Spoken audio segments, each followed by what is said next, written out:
Hello, everybody, and welcome back to the recap of RuPaul's Drag Race All Stars 8. Today, we are going to be going over episode 9, I believe. We are down to 3 contestants, and we're gonna get down to 2 in the next episode, which is batshit crazy to me. I did not expect that at all.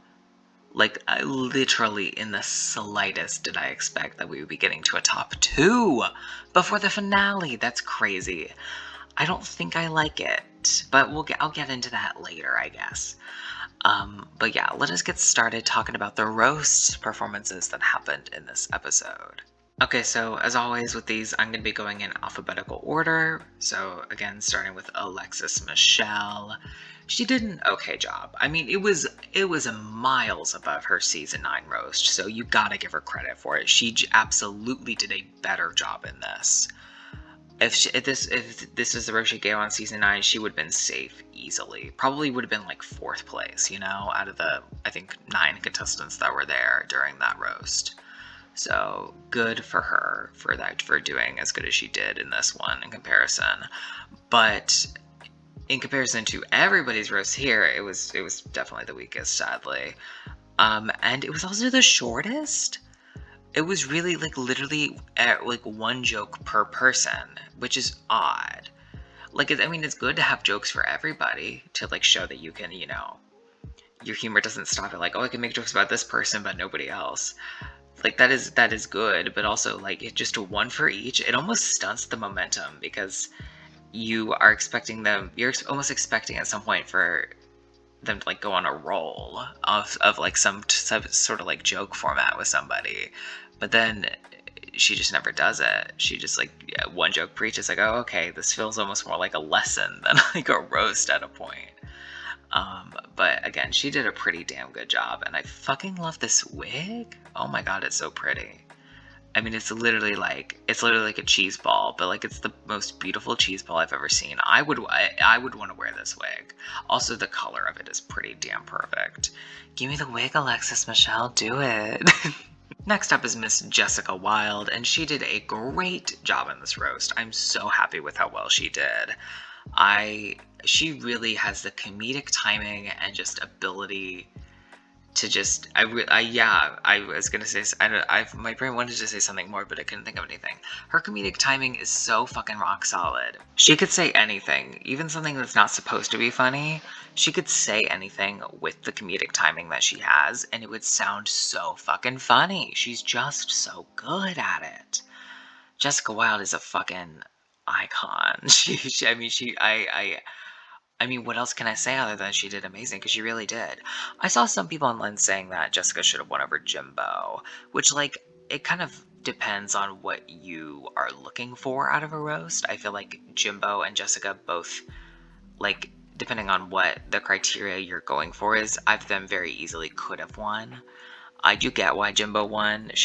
I would say she was funnier than Jessica personally, for me, but, like, the one thing with Jimba's performance is she is playing a character. She's doing Joan Rivers, which is smart because Joan Rivers is like, you know, was kind of like the roast queen. You know, she was known for being funny and insulting people, but to kind of not be yourself in a roast is kind of, I don't know. My cat's not sitting on my lap. You're gonna hear purrs probably, but I'll try to drown them out with some music. Maybe we'll see. But like I respect the choice to do a character if that's what you choose for a roast, but I completely understand why somebody would feel kind of like iffy about rewarding somebody doing a roast when they're not even like playing themselves in the roast. I completely understand that being like a point of like, I don't like it as much because they're not doing it, they're not like acting as themselves. I get it. So it really is kind of just up to your own opinion about it, but I personally feel like Jimbo did a bit better. Speaking of Jimbo, let's talk about the bitch. I love this outfit. It's fucking beautiful. I really like the different like spots and colors and stuff in it. She also did, as I've already really mentioned, a great job within the roast. She fucking killed it. I mean, she did every fucking joke so good. I think my favorite joke of the roast overall was when Jimbo like stuck out her hand and said, Candy is such a bitch that you have to let her sniff your hand before you can get close. That is so... Because, like, that one is... I like a joke in a roast that, like, has a layer to it. So, like, because, like, obviously the joke is that Candy's a dog. Like, that's the joke there. And you have to think about it, but you only gotta think about it for, like, half a second before you're like, oh, that's a smart fucking joke. It just got me together good. It was so, I loved it. It was a great job in this roast by Jimbo for me. Last but not least is Candy, and I gotta start with her fucking face here. It is so pretty. She's so pretty. It's like annoying how pretty she is. And I love this, like, it's not teal. It's, what is it? I mean, it's leaning...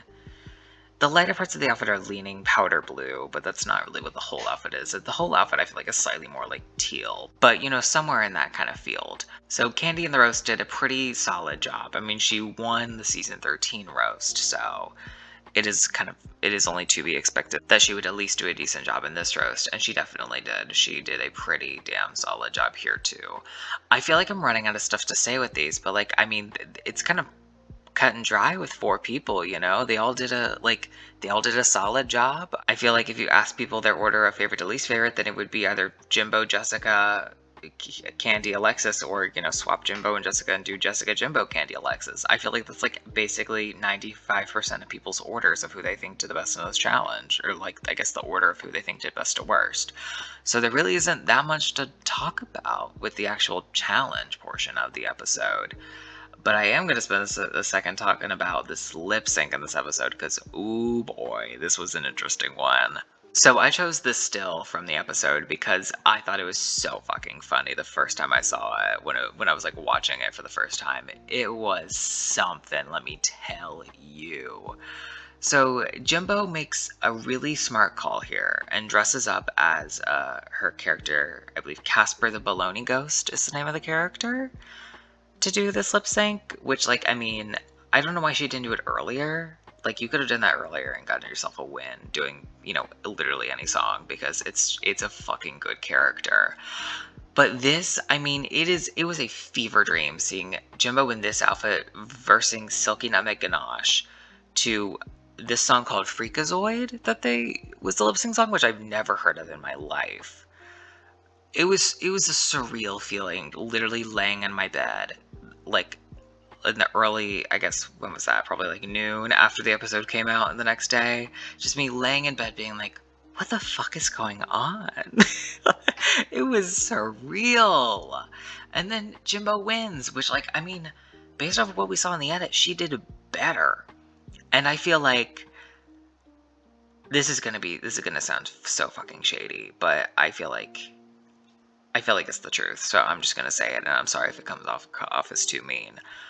But, like, if you're able to successfully edit a lip sync to make it appear that Jimbo has won it, regardless of whether she actually did better or not, if you are able to edit a lip sync to make it seem that Jimbo has done a solid job and better than the opponent, then Jimbo probably deserves to win it because that's the best that she could do with it. Like, the fact that they were able to edit it in the way that Jimbo should win already makes me feel like, okay, well, I guess Jimbo did good enough that they have this footage anyway, so good for her, you know, give her the win. It's not going to make any fucking difference, you know? That's how that makes me feel. But this was a fever dream of a lip sync, so to say, and literally look at the excitement on RuPaul's face here. Just fully, like, so excited and happy about this.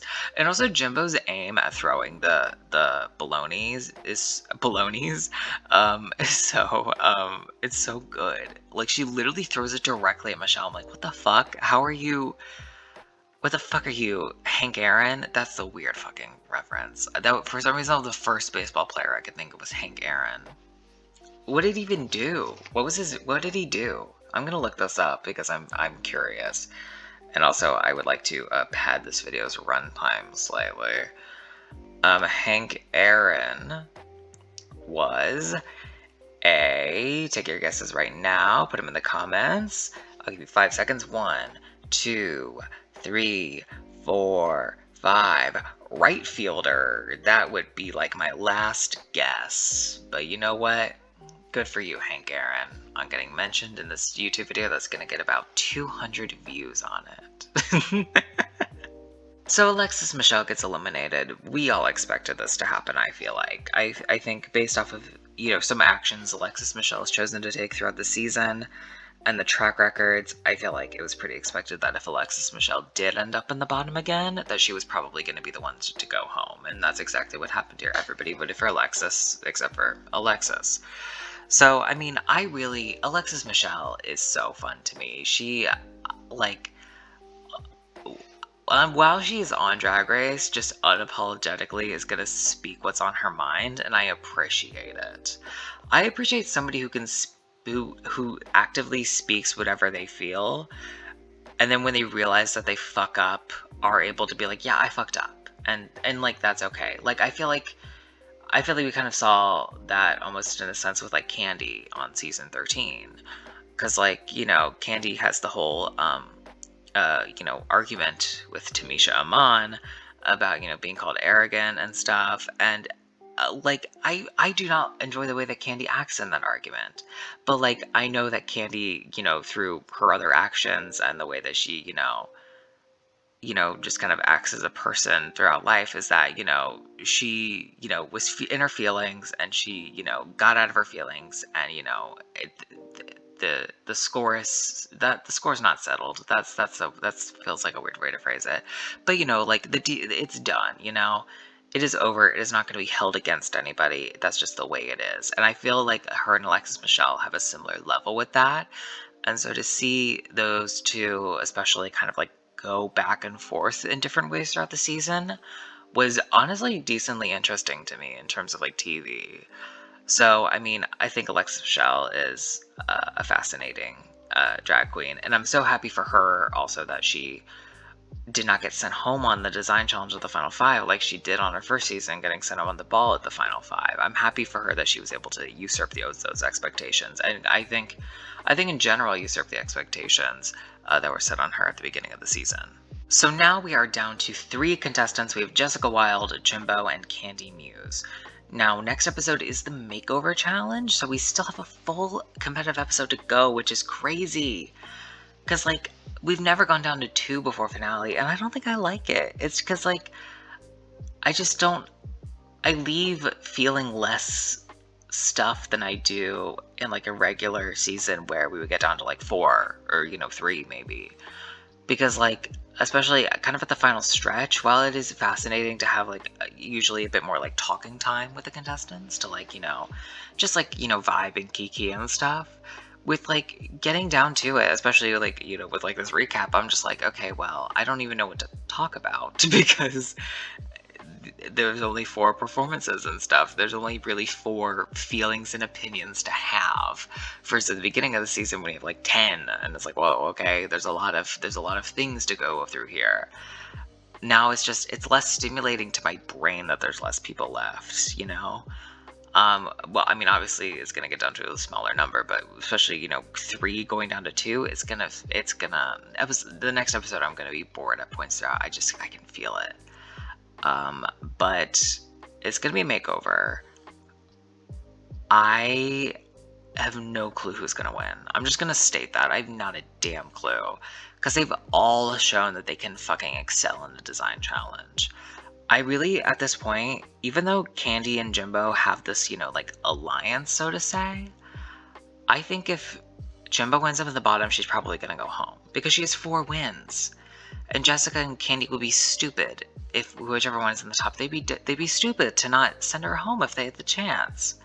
So I feel like if Jimbo's in the bottom, she's gonna go home. And if Jimbo's not in the bottom, she's in the top. I feel like I have no clue. I think Jessica probably, actually, because regardless, I think even though Jimbo fears potentially because Candy's already made a finale before and she's probably going to, and she would most likely be perceived as a bigger fan favorite than Jessica, in the eyes of the contestants while they're there, because Candy is kind of, a fan favorite, is more of a fan favorite than Jessica, just in the kind of canon of Drag Race, so to say. I feel like even despite that, because of this, bond that they had in this, alliance, I think Jimbo would probably keep Candy over Jessica. So statistically, I feel like in my brain, my top 2 are probably going to be Jessica and Candy, because I feel like if Jimbo wins at the bottom, which is 2 out of 3 scenarios, she's going to go home. But in 1 out of 3, Jessica's going to go home. And so, good for Candy on staying, I feel like, in my brain. Watch Candy go home next episode. That would be a fucking trip. But anyways, thank you all so much for watching. Please like, comment, and subscribe if you wish. Leave your thoughts, feelings, and opinions down below. As always, I'll have my Twitter down below. Did you enjoy the last video I made about Drag Race España Season 3? Let me know down there. It took a lot of fucking effort. Not as much on my part, because, like, I didn't edit it. Actually, it took me less effort now that I think about it. I don't know. Emotional effort, a bit more, yeah.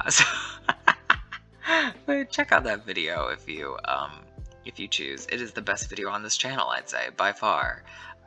Thank you all so much for watching again, and as always, take care. Bye-bye.